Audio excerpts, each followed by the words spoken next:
Que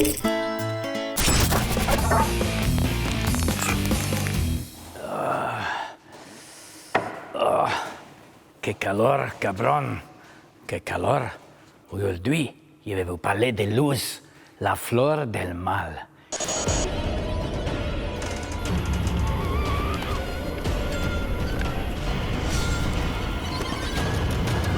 Es un film de Juan Diego Escobar Alzate, le fils secret de Zorro et de la cocaïnas.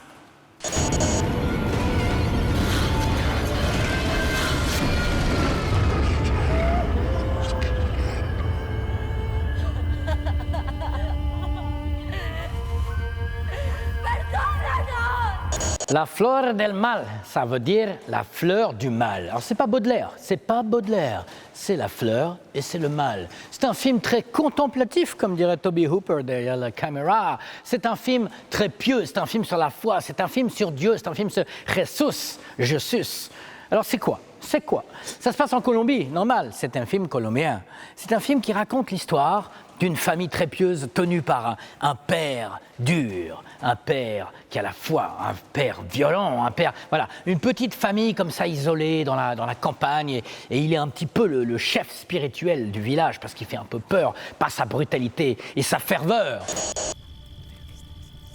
Cuando todo está en paz y en perfecta armonía se crea la luz. ¿Y saben por qué aquí no la hay? Porque sus manos están vacías igual que sus corazones. Et ce mec, son délire, c'est régulièrement de prendre des enfants où il est persuadé que cet enfant-là, c'est l'incarnation de Jésus. Jésus est dedans. Donc pour faire apparaître Jésus, il ne trouve rien de mieux que de prendre ce mec, ce petit enfant vraiment, et de l'attacher avec des chaînes à l'extérieur, de le nourrir un petit peu jusqu'à ce qu'il fasse des miracles, des trucs comme ça. Alors c'est un peu taré. C'est un peu violent, c'est un peu dur, c'est un peu fou, les filles y croient, les filles n'y croient pas. Voilà, c'est cette espèce de famille totalement isolée du monde. On comprend qu'ils vivent un petit peu comme dans des temps plus anciens, puisqu'à un moment, l'une des filles trouve un magnétophone qui est quand même plus moderne, mais le magnétophone, c'est la musique. La musica, c'est le diable. Donc lui, il dit non, c'est pas la musica, il ne faut pas, le machin. Toi, tu n'as pas le droit de ne pas croire. Tu n'as pas le droit de toucher la queue du diable. Tu n'as pas le droit de toucher la queue tout court, puisque tu n'as même pas le droit de devenir une femme. Tu n'as pas de sein, tu n'as pas d'amant, tu n'as rien de tout ça. C'est la dureté de la ferveur intensia des gens qui croient à Dieu. Que esa música era del diablo. ¿De dónde sacaste esa cinta? ¿Ah? ¿De dónde?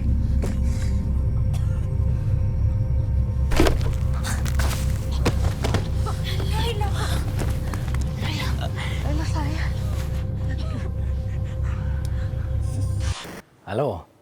Allô, fille, je prends 2 kilos la meilleure pour les clients habituels.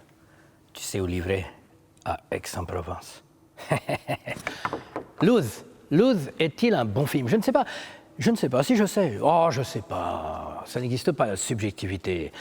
Luz est un film donc très contemplatif parce que c'est un film très esthétique. Il y a des couleurs très jolies où tu sens quand même qu'à l'étalo ils ont mis un max ils ont saturé le vert. Tu vois, toutes les couleurs sont très fortes puisqu'on a les couleurs de la nature avec souvent le blanc des robes des filles. Voilà, c'est quelque chose de très contemplatif, très esthétique avec souvent une voix off, une musique assez présente et puis les prêches comme ça du père. On a l'impression un petit peu d'être dans une sorte de transe pendant 1h30. Voire un peu plus, voilà. Mais il y a des moments quand même où on s'ennuie un petit peu parce qu'on ne comprend pas toujours ce qui se passe dans la tête de ce père. On ne comprend pas toujours ce qu'il veut faire avec ce petit gamin. On ne comprend pas toujours où va apparaître Jésus, qui est-il, etc. Mais voilà, c'est une sorte de magma de petites croyances, de choses. Alors, ce n'est pas tout à fait réussi. Et bien sûr, on peut penser à The Witch.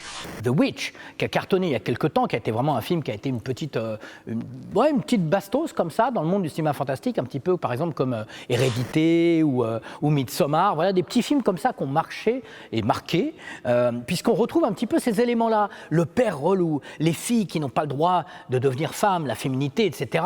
La forêt, bien sûr. La forêt dans laquelle il ne faut pas aller parce qu'il ne faut pas y aller, parce qu'il y a le diable dans la forêt. D'ailleurs, on voit des boucs dans la forêt. Vous voyez, cette femme qui découvre la musique, musique et qui se laisse un petit peu bercer par la musique. Voilà, c'est le diable qui rentre en elle, un petit peu comme à la fin de The Witch, je vous dis pas trop, mais voilà, on a un petit peu tout ça. On va dire que c'est une sorte de sous The Witch à la colombienne. Voilà. Il y a quelque chose d'intéressant, puisque je pense que le réalisateur, il est vraiment dans ce truc-là. Le réalisateur, il est quand même très, tu vois, il y a quelque chose de très fervent. Le film ne débande jamais de ce côté un petit peu céleste, un petit peu christique, un petit peu croyant. Il n'y a jamais d'ironie vis-à-vis de ça. Donc on ne sait pas trop où se situe. Voilà. Il faut se laisser porter par les images. Il faut se dire que c'est pas une intrigue hallucinante, pas quelque chose qu'on n'a jamais vu, mais c'est quelque chose d'intègre, de sincère de la part de Monsieur Juan, je ne sais plus, Dan Diego de la Vega. C'est vraiment un film.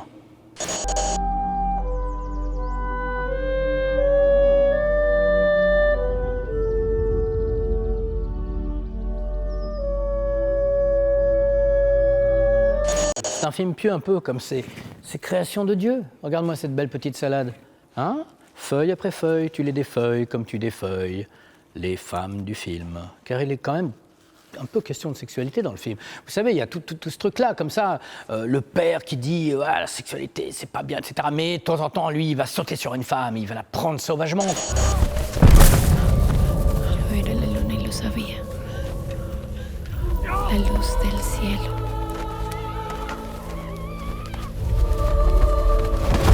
La que nunca se encontraba en el día, pero en la noche vivía. La esperanza moría dentro de mí con el pasar de las noches.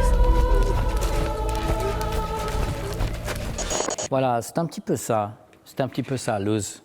C'est un fruit, on a l'impression qu'il y a quand même beaucoup de choses à croquer dedans, plein de vitamines, mais on ne comprend pas trop ce que c'est. C'est un petit peu ça. Luz, c'est un petit peu comme quand tu vas à la messe, tu vas souvent à la messe toi aussi.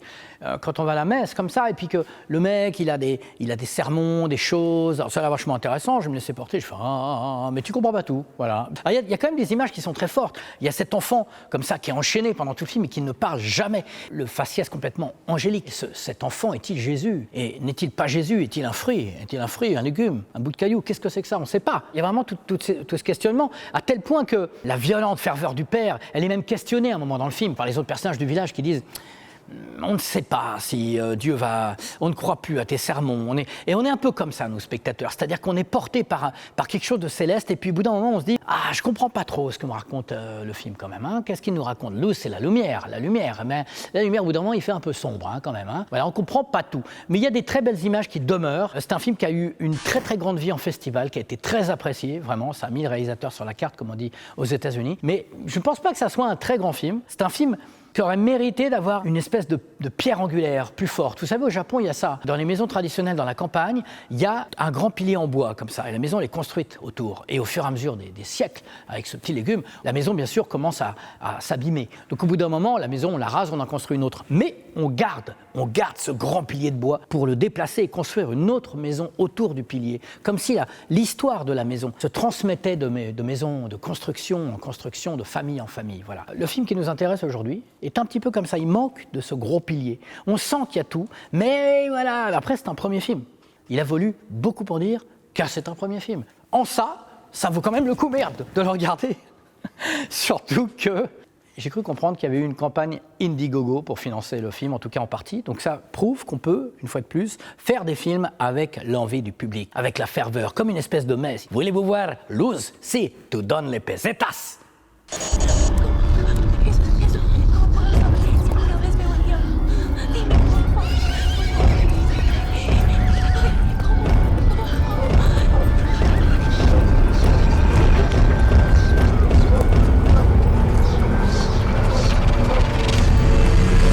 Dans Luz, il y a aussi des trucs.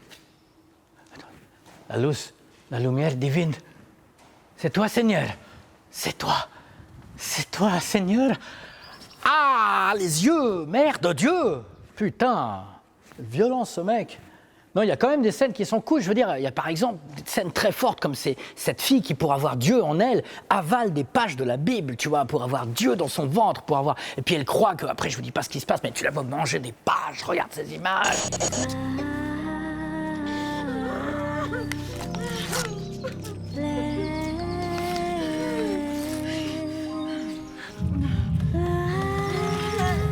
Et puis aussi cette séquence où une autre de ses sœurs, peut-être la même, à un moment est enceinte. Donc le père, pour se débarrasser de l'enfant, pour trouver l'enfant, pour l'aider, sort son couteau. On se retrouve presque dans Anthropophagus, là, presque. Je dis bien presque.